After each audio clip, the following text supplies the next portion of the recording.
Okay, you've probably recited the Pledge of Allegiance, what, hundreds, maybe even thousands of times, right? It feels like it's been around forever, totally set in stone. But what if I told you that those 30 or so words have been on a wild ride? A story full of shocking changes, huge legal battles, and even a salute that had to be dropped for a pretty chilling reason. Let's dive into the story you only think you know.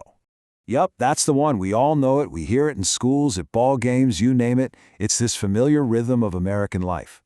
But here's the thing. One of its most famous phrases wasn't even there in the beginning. No, you heard that right. The guy who wrote the pledge was a Baptist minister, and he specifically chose not to include "under God." That one little detail is the kickoff to a century-long story of debate and change that honestly tells you a lot about America itself. So how do we get from the original to the one we say today? Well, it wasn't a straight line. The pledge has been a work in progress, and every single tweak tells you something about what was going on in the country at that exact moment. So, let's meet the man behind the words, Francis Bellamy. He whipped up the pledge for a magazine promotion, actually. It was to celebrate the 400th anniversary of Columbus's arrival. His big goal was to stitch the country back together with a sense of unity, especially since the Civil War wasn't that far in the rearview mirror. And when you put the original and today's version side by side, wow, it's pretty striking. The original says, "My flag," which feels so much more personal, right? But the thing that just jumps off the page is what's missing. "Under God." These two little edits are the biggest changes in the pledge's entire history. This timeline really lays out the whole story. So in 1923, people got worried that kids from immigrant families might be pledging to their old country's flag when they said "my flag," so they made it super specific. Then in 42, there was that visual change, and we'll get to that in a second. It's a wild story. And then, the big one, 1954, that's when Congress officially added "under God." So why add "under God" more than 60 years after it was written? Well, it all boils down to one thing: the Cold War. It's the 1950s, and America wants to draw a really clear line in the sand between us and the officially atheist Soviet Union. Groups like the Knights of Columbus pushed for it hard, and Congress basically said, yep, this will show the world who we are. And you don't have to guess what they were thinking.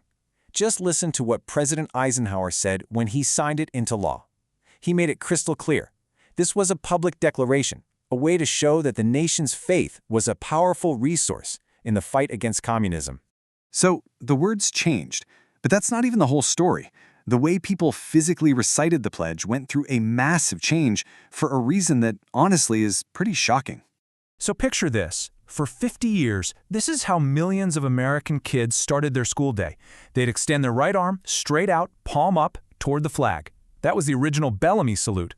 Then, World War II happened, and as fascism was rising in Europe, people in the US started getting, well, really uncomfortable with how much the Bellamy salute looked like the Nazi salute. It was just too close for comfort.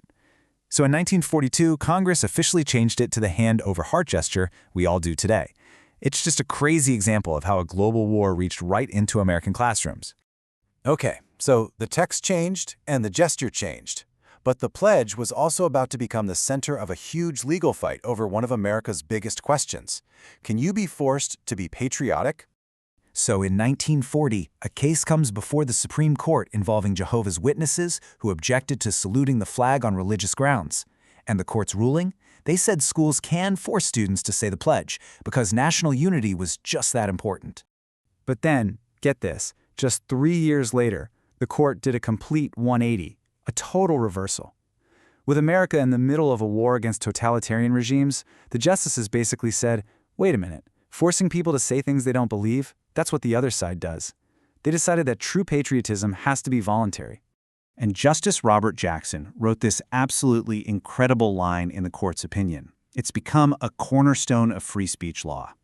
What he's saying is basically no one in the government, from the president on down, gets to tell you what you have to believe. Period. And that 1943 ruling is still the law today. Okay, so the court settled that you can't be forced to say it. Case closed, right? Well, not exactly. Because when Congress added "under God" in 1954, they opened up a whole new can of worms that people are still arguing about. Let's jump to the early 2000s. An atheist father named Michael Newdow sued his daughter's school district. He argued that when a public school teacher leads the class in a pledge that includes the phrase "under God," that's the government endorsing religion, which is supposed to be unconstitutional.